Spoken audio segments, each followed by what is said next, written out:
Hello. Welcome to The Normal Intuitive. My name is Nancy. Thank you so much for joining me. On today's podcast, I'm going to be talking about acceptance of self. So get ready to dig into that topic.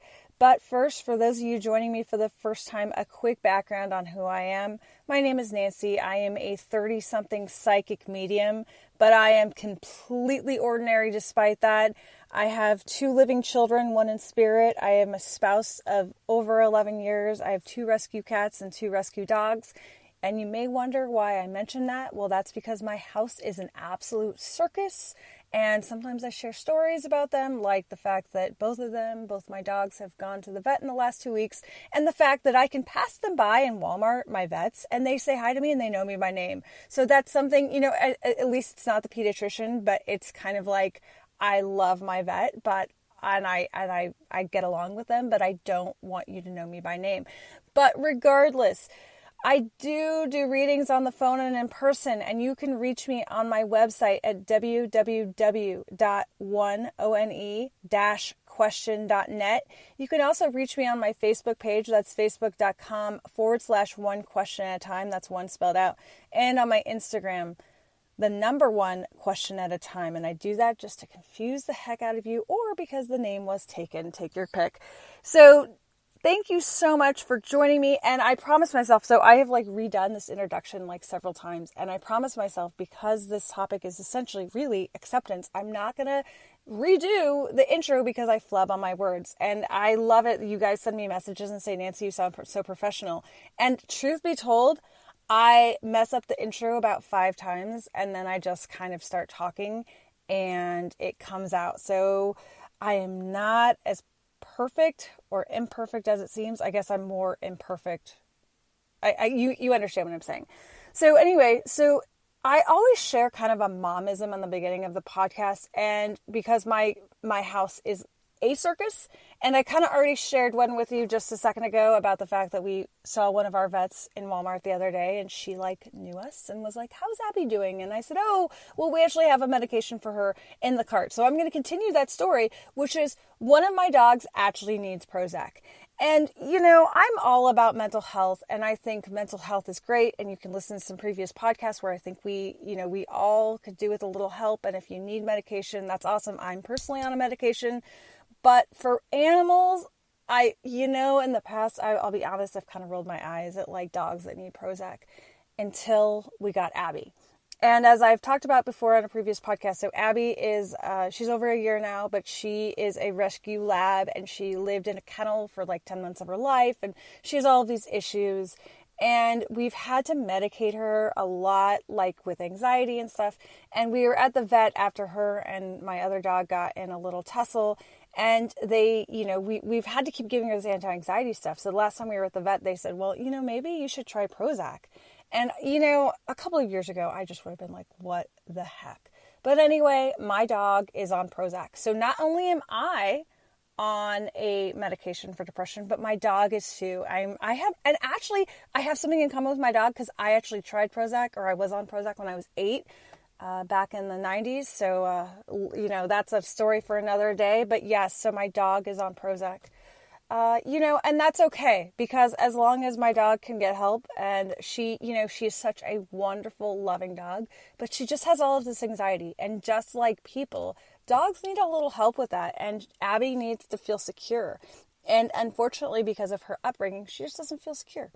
So we're going to help her with that. And it's supposed to, just like with humans, Prozac takes about 6 weeks to take effect. So it'll be interesting.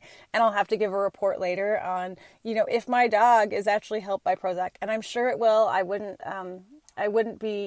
put my dog on Prozac if it wasn't going to help her. So, this is an interesting journey that I am on. And I love being not proven wrong, but I love being able to change my mind about something. And, it's funny how often we find ourselves being judgmental, and then something happens in our lives to kind of teach us why we shouldn't be judgmental about that certain thing. So maybe as before, a few years ago, I would have rolled my eyes at a dog on antidepressants.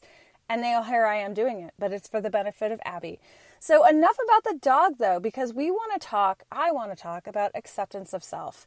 And I call myself, ordinary, all despite being a psychic medium. But the truth of the matter is I am not ordinary at all. And I am one of 3 children. My father is 100% Portuguese and my mom is European, kind of like the mutt white, if you will. No offense to the mutts and no offense to white people. I'm just saying, like, it's like 50% Portuguese and 50% just white.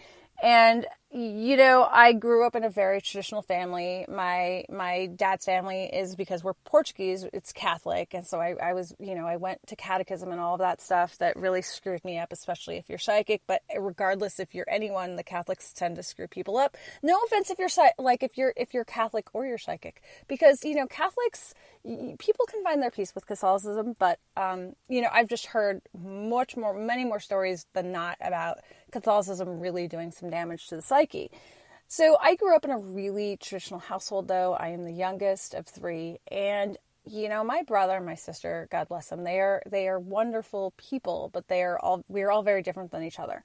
And I am 9 years younger than my sister, than my oldest sister. So I am the baby, and I was always told I was unplanned, but not unwanted.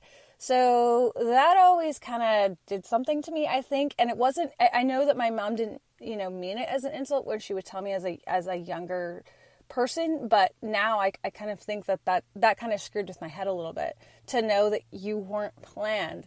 It hurt me.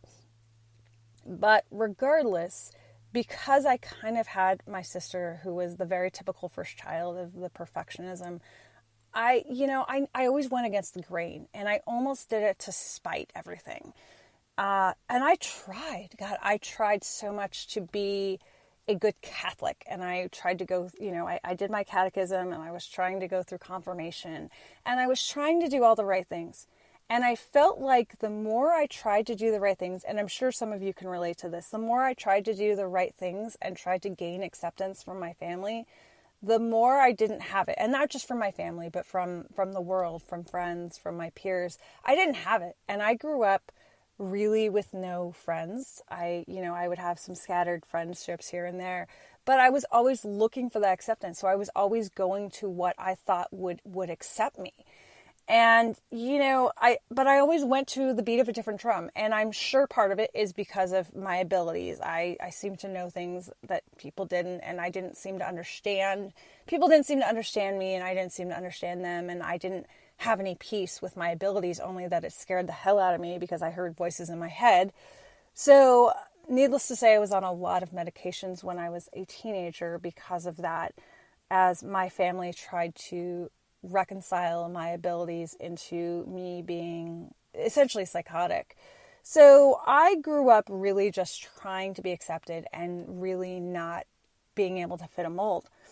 So I had my ears pierced once, but as soon as I left for college and I turned 18, I immediately got my second ear piercing. And then I got a third, and then I got a fourth, and then I pierced my nose. And, it's funny because in 2018, it's not a big deal to pierce your nose or you have a bunch of piercings. But we're talking the 90s. We are talking when stuff like piercing your nose was something that wasn't done. But I kept going for it because I knew I didn't fit. And so I just kept going for more outside the box and more outside the box. Because if I felt like I didn't fit on the inside, then I started expressing it on the outside. But I still was trying to gain that acceptance from people. And it never worked. And even in college, I could not seem to find my tribe. And I think it was because I had a mask on. I was trying to play this part. And I talked about how I started this business, one-question.net, to, of course, for my advertising. Was because I really wanted to help people that are feeling a little lost. And I was feeling lost before I started this business. Once again, I was going through a period of depression. And I didn't understand why. I didn't understand why I kept going through periods of depression. And in the middle of the night, at the beginning of the year, I really had an epiphany that I just needed to take all these masks off and let go and stop pretending to be someone I'm not. But if I look back at my life, And I want you, and I encourage you to look back at your life and look back at what part you've been playing and what that's done to your psyche. So for me personally, every time I would play a part that I thought I should be playing, I was doing it for the benefit of others. And then it would hurt me so deeply when what I would do to play a part wasn't making those people happy. And again, this is family, this is friends, this is not earning friendships or relationships. And I've been married before, and even in my first marriage, because of course, as the outcast, as the youngest child, I had to get married in Vegas at the age of 21 to avoid responsibilities. And even in my first marriage, I tried to play this part of homemaker, and I was trying to prove everyone wrong that, this man that I had only known for, 6 months, that I was going to stay with him forever. And I was doing it out of spite. I was doing it because I was trying to prove everyone wrong, because if they already were judging me, and if people were already judging you, then why not just go for it and just throw it all out? So my whole life I've been playing a part. And when I started this business and I started taking on clients and I started reading clients, I realized that so many of us are doing that still. And we're in our 30s, our 40s, our 50s, our 60s, and we're all still playing a part. And some of you are coming to me very depressed and very unhappy because you're still not finding that happiness. And I've had people blankly, straight up ask me, where is my happiness? And my answer of it's in you isn't satisfying, because we, and especially as women, men too, I'm not disregarding men at all, we look for it in others. We look for that acceptance of others, and especially of our peers, and especially of our family. We look for that acceptance. And when we don't get it, it causes depression, it causes anxiety, it causes alcohol abuse, it causes all of this ripple effect of toxicity. I've seen people go down the road of gambling and addiction. And it stems from acceptance. And, at the end of the day, though, you are the one that has to live with yourself. You are the one that looks yourself in the mirror every single morning. And if you don't like what you see, if you don't love yourself inside out, then no one is going to love you. And it's not going to matter what anyone else thinks of you. Because if you don't love yourself, it doesn't matter. So for decades, I spent trying to play a part with my family, with my friends that would float in and out of my life, with my current in-laws. I can say that honestly, that I felt like I felt so lost, and then I would be depressed and angry, and I wouldn't understand why. And then that anger would get displaced on my children and my husband. And I would try and push him away because I felt like I didn't deserve it. Because if I couldn't gain that acceptance from my family or my peers, then who the hell was I? Then I might as well just throw everything to the wind. And I had a client yesterday who was a really lovely woman, but she's in her 50s, and she's trying to find this acceptance of self. And she said, and I'm sure I won't mention her by name, and I hope she won't mind me sharing this, but she said something to the lines of, no one really gets me.